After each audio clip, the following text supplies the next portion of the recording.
Hi, this is Michelle Sharon. Thanks for being with me today.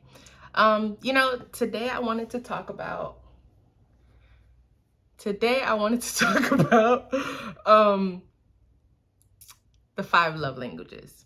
And so this is really, really important just in all of the relationships that we have, because each person, one of the fundamental things when we think about like Maslow's hierarchy, right? We think about like the very basic things that we need as humans, the things that we need to feel, the things that we need to encounter, the things that we need for like basic survival.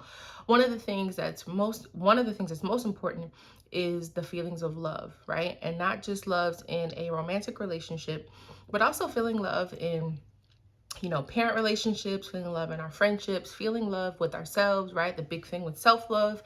And so it's really important that we understand that because we all are created and we need love, we need to understand how we actually receive love and how we tend to give love.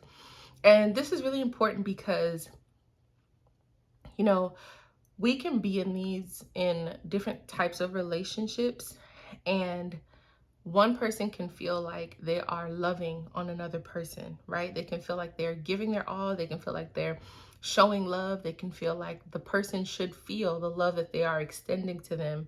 But the person on the receiving end may not feel it at all. They may not understand why this person doesn't love them or why they don't feel it in a way. And when I ran upon the five love languages way back when, it really, really changed my mindset. One, because not only was I able to self-reflect to see if I was loving the people that I cared about most the way that they felt it, but it also helped me to give grace to people who did not understand or didn't know yet about the five love languages. It helped me to have grace for those people that were doing what they thought they should to make me feel loved, but maybe I wasn't feeling it, right? And it helped me to understand and to say, you know what, they're loving me the way that they know how to.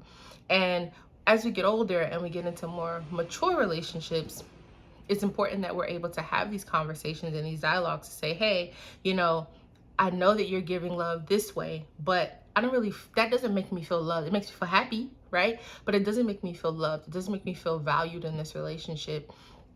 And then if you're in the right relationship, when you communicate those things, then a person on the other end of the conversation can say, okay, well, how is it that you feel love? And what are some ways that I can help you to feel more loved, right? Because that should be one of our goals. And so I wanted to go over the five different love languages today so that we can get a better understanding of what they are, how we can be better in them, because even if we don't receive love a particular way, when we know what they are and we know what the person on the other side of the relationship needs, then we can make a decision even to love them in the way that they need to feel loved, or we can make a decision that maybe that's not the way that we want to feel loved, and then we can allow them to find love the way that they need it. And so the five different love languages are acts of service, receiving gifts, quality time, words of affirmation, and physical touch. I'm going to say those again. Acts of service, receiving gifts, quality time, words of affirmation, and physical touch. So really quickly, what that means for acts of service. So acts of service is basically when somebody receives love, when you do something or when you serve them, especially with something that they don't want to do, right? So it can be something as simple as if you don't like going to the grocery store and your friend says, hey, I know you don't like going to the grocery store, but I heard you say the other day that you needed some dish detergent and I brought you some dish detergent. That shows the person who receives love as acts of service. That shows them that this person loves them, right? Because they did something that it was a service to them. It was something that they didn't want to do or didn't have time to do or just didn't get around to yet. And this person took the time to provide this service for them, right? Or it could be something like, I don't know, you don't like to go get your car washed, right? And so your friend or your spouse says, hey, I'm going to take your car to get washed. Or they don't even tell you, right? If you have friends like that, well, they'll come and just take your keys and be like, we're going to the car wash, or meet me at the car wash. And, they do this thing for you that you no longer have to do. For people that receive love that way, then that's called acts of service, right? The next one is receiving gifts. So this one is simple, right? Buy me things. So if you are a person that receives love by buying gifts, if you go wash my car, that may mean nothing to me. It may be nice, a nice gesture, but I may not feel loved that way.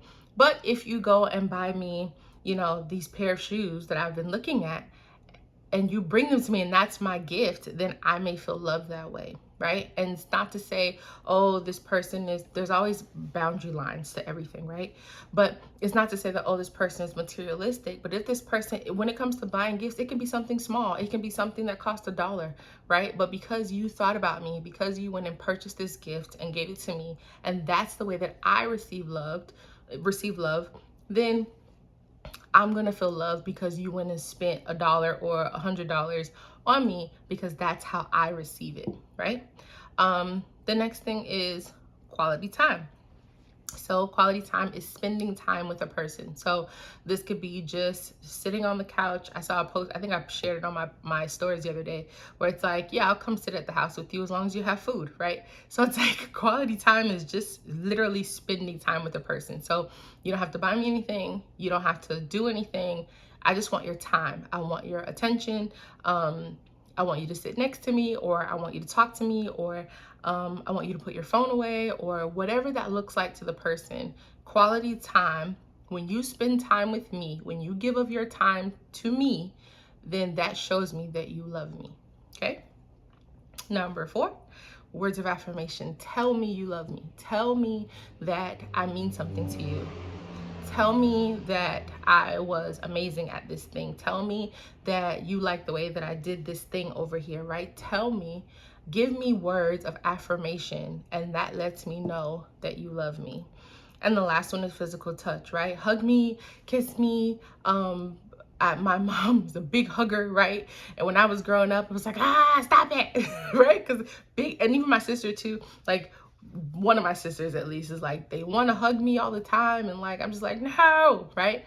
But that's a part of the way that they show love, right? And so for some people, that's the way that they receive love, is by physical touch. So hugs, or sometimes you can just be in conversation, they just want to touch you on the shoulder. So these are different ways that people receive love. It's also important that we understand that there's ways that we give love, right? So, and they don't always have to be the same. I may be a person that receives love by words of affirmation, right? I may need you to tell me that you love me, or tell me that I did something good, but I may show you that I love you by acts of service, right? Because that's my heart. I like to help people. I like to do things for people. So what may come naturally to me is acts of service. That may be the way that I show love. Don't ask me to sit around with you. Don't ask me to buy you things, but I will show up for you regardless of what you have, right? And so it's important to know, one way I may be receiving it, there's also another way that I show it. And why is that important? Because if you get into a relationship, again, parent-child relationship, whether you're the parent or you're the child, the romantic relationship, or just a friendship, and you realize that, you're having a situation where people are not receiving love, they're not feeling loved, right? And you're like, but I do the thing that I know how to do best. And it's like, yeah, but that doesn't make me feel loved. Well, you have a choice to make. Am I going to now let you hug me all the time because that's how you feel love? Or am I going to make other decisions, right? Am I going to is my relationship worth the sacrifice of showing you love the way that you need it? And are you able to work with me while I work on this area that's going to help better our relationship, right? So maybe I can't hug you 5 times. Maybe I can hug you once, right? Like once a week. Can we work on that, right? Can we come to a compromise while we're figuring this out? But it's important just to have that idea of what you need versus how you give. So that way you can come to a balance of how you want to move forward in your relationships, because everybody wants to feel loved.